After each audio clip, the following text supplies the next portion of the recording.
Bonjour à tous et bienvenue pour une nouvelle vidéo Maharprod. Tant qu'il n'y a pas énormément de monde au stand d'Elcro, on est vraiment le dimanche matin très tôt. Je vais essayer d'aller toper Loïc Musi qui est juste ici pour faire une interview sur son prochain projet, enfin le projet qui est en cours, sur Inachevé. Vous avez les visuels là-bas, qui est un jeu de rôle avec des sculptures inachevées. Il va vous en parler mieux que moi, c'est parti maintenant.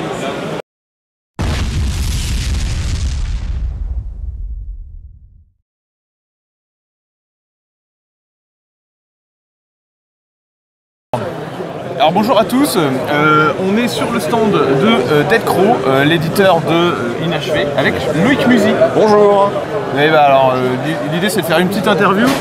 Présente-toi en deux mots. En deux mots, Loïc Musi.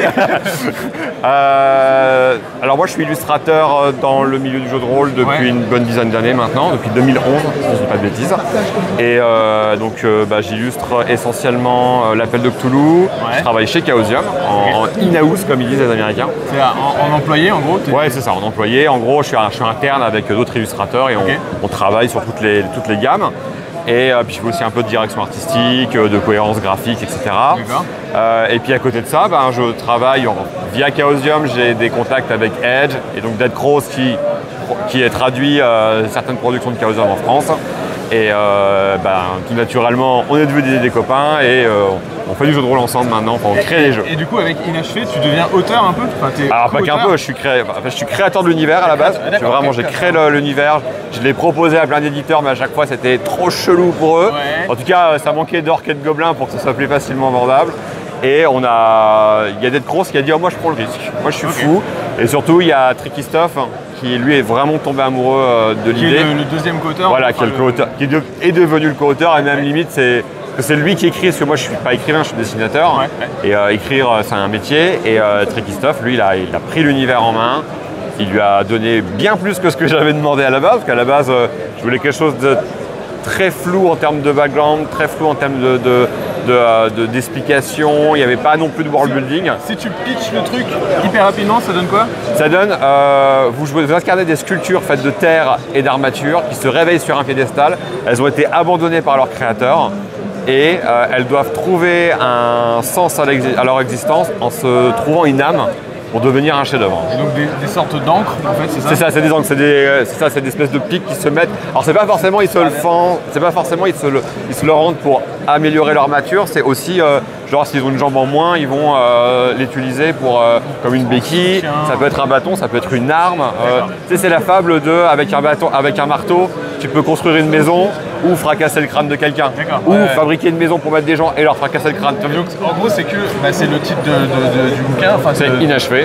C'est des œuvres inachevées qui veulent devenir des chefs-d'œuvre. C'est ça. Dans un monde onirique. Alors Tricky le vend comme c'est des artistes qui ont eu qui sont tellement forts, qui ont tellement d'inspiration que ça a généré un monde imaginaire dans lequel la création qu'ils ont décidé de ne pas terminer prenne vie. Ils ont abandonné un monde, mais ce monde a pris vie derrière. C'est ça. En fait, c'est que deviennent toutes les œuvres qu'on finit pas parce que pour plein de raisons. Moi, il y a plein de jeux que j'ai illustrés qui sont soit pas sortis, soit parce que la maison d'édition a fermé, soit parce qu'il y a eu un litige, soit parce que la maison d'édition a décidé que non, ça ne marchera pas, on ne le fait pas. Ou un truc qu'on demande, il y a trop de modifications, du coup tu repars sur un autre dessin, tu laisses l'autre. Ouais, ou un truc que moi j'ai vécu sur le jeu Alone in the Dark. On change de directeur artistique, on change d'illustrateur et on repart sur une nouvelle équipe. Et donc du coup, toi, ce que tu as fait, alors moi, si je voulais te parler de ce projet, t'avoir en interview, c'est que le projet m'a directement parlé parce que du coup, comme on est dans la structure de figurines, on est vraiment sur, c'est pareil, j'ai une étagère complète de figurines qui ne sortiront jamais, qui sont donc des inachevées. Et quand on découvre l'univers, on sait que c'est un truc qui va parler avec vraiment. Ça parle aux créatifs, ça parle aux sculpteurs. C'est un truc qu'on constate depuis le début, c'est que moi, à chaque fois que j'en parle à des potes qui sont soit sculpteurs, soit figurinistes, soit même des artistes, tout de suite tu le vois dans leurs yeux que ça leur parle. J'ai l'impression d'avoir fait un jeu de rôle pour les créatifs. En fait, c'est un jeu de rôle qui est acheté que par les éditeurs, qui n'est pas du tout acheté par le public. Mais moi, ça m'a parlé direct. Je suis déjà dans le jeu de rôle et tout ça, mais plus dans le jeu de figurines. Et le fait de relier un jeu de rôle avec des sortes de créations finalement figurinistiques, parce qu'il y a beaucoup de figurines dans ce que tu as mis. T'es figuriniste à la base. Alors oui, moi je suis gros figuriniste d'ailleurs. Donc c'est un peu le jeu où tu joues ta Pile of Shame, quoi. En gros, l'idée était vraiment parler d'art dans le jeu de rôle, mais par le prisme de c'est quoi une œuvre et est-ce qu'une œuvre qui n'est pas terminée, en fait, est-ce qu'une œuvre qui n'est pas terminée en est quand même une en fait. Les conceptuels ont déjà répondu à cette question il y a des années, mais dans le jeu de rôle, non. C'est-à-dire que moi j'aborde des thématiques peut-être un peu moins pop culture, comme on pourrait dire. C'est-à-dire que, comme je dis, il n'y a pas de gobelins, il n'y a pas de trolls. C'est un univers où tes personnages, ils ne parlent pas. Oui, ça c'est important. C'est un jeu de rôle dans lequel alors, au début, on avait dit aux gens, on vous propose de ne pas parler et de décrire tout ce que vous faites à la troisième personne, mais vous pouvez faire du roleplay. Et finalement, plus les parties ont avancé, plus on s'est rendu compte que les gens, ils le font naturellement. Ils savent qu'ils incarnent des choses qui n'ont pas des cordes vocales. Et donc, tu as vraiment des parties où les gens ils disent mon inachevé te fait comprendre que. Et on est arrivé à un point que maintenant, on a du sable sur la table dans un bac. Et les gens, ils dessinent pour dire des choses. Quand les inachevés doivent interagir entre eux, et là, il y a la partie de démo juste derrière. Il y a un énorme bac avec du sable. Le monde où ils sont est inachevé aussi. En gros, il faut imaginer que l'architecture, c'est des œuvres d'architectes abandonnées. Donc tu as des escaliers de travers, tu as des blocs de béton, là ça se voit peut-être un petit peu, mais les piédestaux en fait sont des espèces de gros blocs de béton avec des tiges qui sortent avec l'armature. Enfin, tout est inachevé, d'ailleurs les inachevés n'ont pas conscience des objets. Par exemple une chaise pour eux c'est pas une chaise, c'est une chose de bois. Et en plus, eux ils les voient en plus inachevés, ils voient des demi-chaises. Des sculptures en fait, des sculptures à chaque fois. Il y avait une dimension figuristique parce que toi tu fais de la figurine, tu as présenté Autopainting par exemple. Ouais, là j'ai présenté 2 figurines à Autopainting, une petite fille qui tire la langue, à qui j'ai mis 2 cornes de diable sur la tête et j'ai mis Angel écrit en black metal, c'est un typo black metal sur son t-shirt. Et l'autre c'est la figurine de Charon que j'ai designée pour Mythic Battle et que j'ai peint et ça fait beaucoup plaisir à Monolith du coup. Voilà, c'est vrai que j'adore, maintenant avec le temps, j'adore peindre ce que j'ai designé. En parlant figurine, je ne sais pas si c'est loin d'être un chef-d'œuvre, mais j'avais amené un truc et du coup je voulais te filer ça. Alors je sais pas si. Alors je l'ai vu avant, du coup, mais je sais pas si on peut le dire, je suis très ému. 2 fois l'interview, c'est ça. Il n'y a pas eu de sang, donc mais ouais. Et franchement, merci. C'est du coup, tu as repris une des cartes qu'il y a dans le jeu. Tes illustrations. C'est ça. Un peu modifié, mais ouais. Que je vais peindre. Je vais me faire plaisir. Ou je la laisse inachevée sur son piédestal et on la laisse vivre sa vie. Vraiment, merci à toi. Vraiment, c'est super cool. Tu vois, le fait que ça m'ait parlé, je me suis dit, vas-y, je vais à Octogone, allez, j'ai une petite heure, enfin, hop, je sculpte un truc et puis c'est parti. Quoi. Mais tu vois, ça là, depuis le début du salon, c'est ça. Moi, j'ai des auteurs qui viennent me voir et qui me disent je peux écrire sur inachevé. Moi, des univers que j'ai pas terminés ou des scénarios que j'ai pas finis, j'en ai plein. Est-ce que je peux apporter ma pierre? D'ailleurs, c'est le cas. Là, on est en plein financement. Pendant la campagne, il y a les paliers qui sont débloqués. C'est pas des paliers de goodies et d'objets. C'est des paliers des gens vont venir écrire Alors, c'est pas des scénarios. Ils écrivent des petites. C'est des situations de base. En fait, on vous dit, il y a donc les endroits abandonnés, c'est les lieux. On te dit, dans cet endroit, il y a tel type d'inachevé, il y a tel type de conflit géopolitique, il y a l'environnement est comme ça, il y a tant d'eau, il y a tant de sécheresse, etc. Tout est décrit, c'est genre 4 pages. Et en gros, c'est plein d'auteurs qui viennent amener qui viennent écrire autour de l'univers et enrichir. Je ne sais pas jusqu'à où on va aller au niveau du crowdfunding, mais en vue de toutes les offres qu'on nous fait, on peut mettre à peu près. Je crois qu'il n'y a pas un auteur de jeu de rôle qui n'est pas venu me voir en me disant je peux faire un truc. Là, on a déjà par exemple Benjamin Dibling. Je parle dans les gens qui sont vraiment connus dans le milieu du jeu, qui ont un peu plus de noms dans le jeu de rôle. On a Maxime de Globtopus qui va participer. Voilà. Il y a Alceste de la chaîne qui aussi, lui c'est un ami de très longue date, donc je suis très heureux de la voir. Enfin voilà, donc ça parle à beaucoup de gens finalement. Ça parle à beaucoup de gens. Intéressant, tu disais que vous étiez en Kickstarter, donc si vous voulez, vous pouvez aller télécharger déjà le livre de base. Enfin, c'est un livre de règles d'initiation. C'est sur Game On Tabletop, c'est pas sur Kickstarter. Voilà. Et vous pouvez télécharger le livre d'initiation.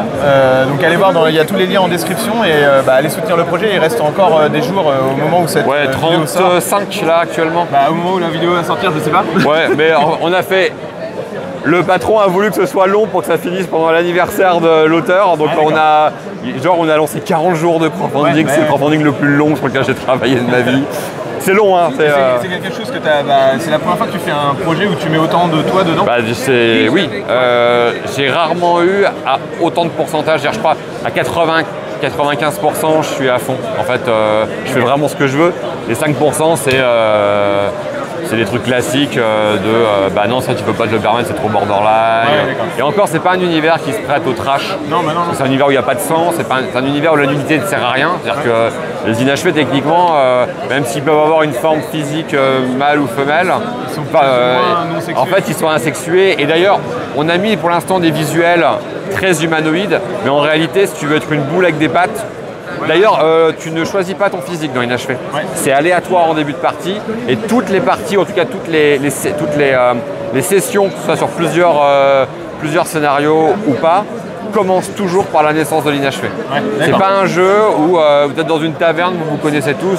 Non, c'est vraiment tout le monde se réveille sur son piédestal dans un monde onirique et maintenant il va falloir faire avec ce que tu as. Et tu peux effectivement naître, tu es juste un gros cube, tu as 7 pattes, 2 petits bras. Dans le kit d'initiation, il y a des pré-tirés, il y en a un, Gemini, c'est 2 têtes, un corps, pas de jambes, et il peut être incarné par 2 joueurs en même temps. Ah ouais, d'accord, c'est marrant. Voilà, donc il y en a un autre, il a juste un bâton, son visage planté dessus et pas de tête, et un bras en moins. Donc tu vois, je sais, c'est pas évident pour les gens, mais on voulait. En fait, il faut bien comprendre qu'on propose un univers qui sort vraiment des sentiers battus. Ce qui parle aussi, c'est que c'est un truc nouveau, quoi. Donc, Je pense. De toute façon, je vois l'engouement. Hein. Les gens, ils sont.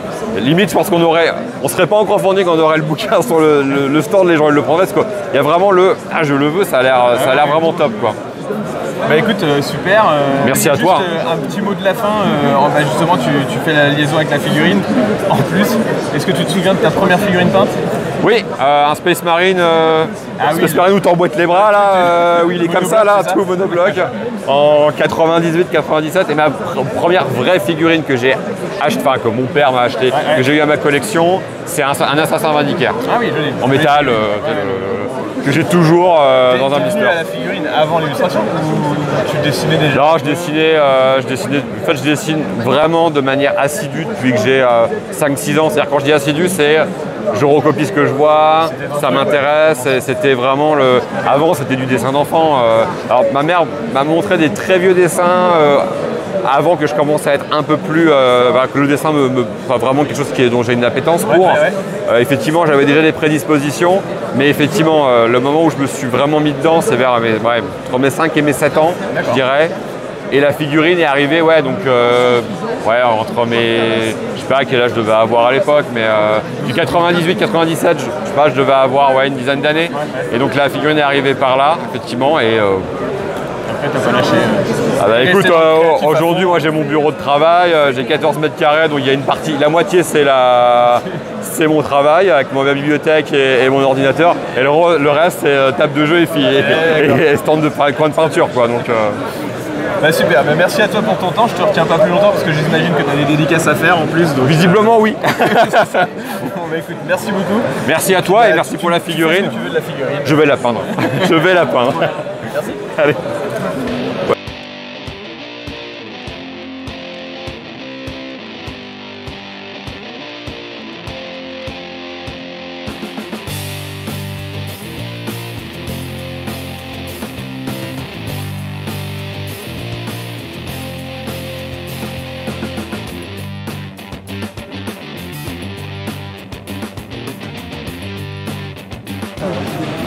Là, ça fait longtemps que je parle de la figurine. Ne me tiens pas autre chose.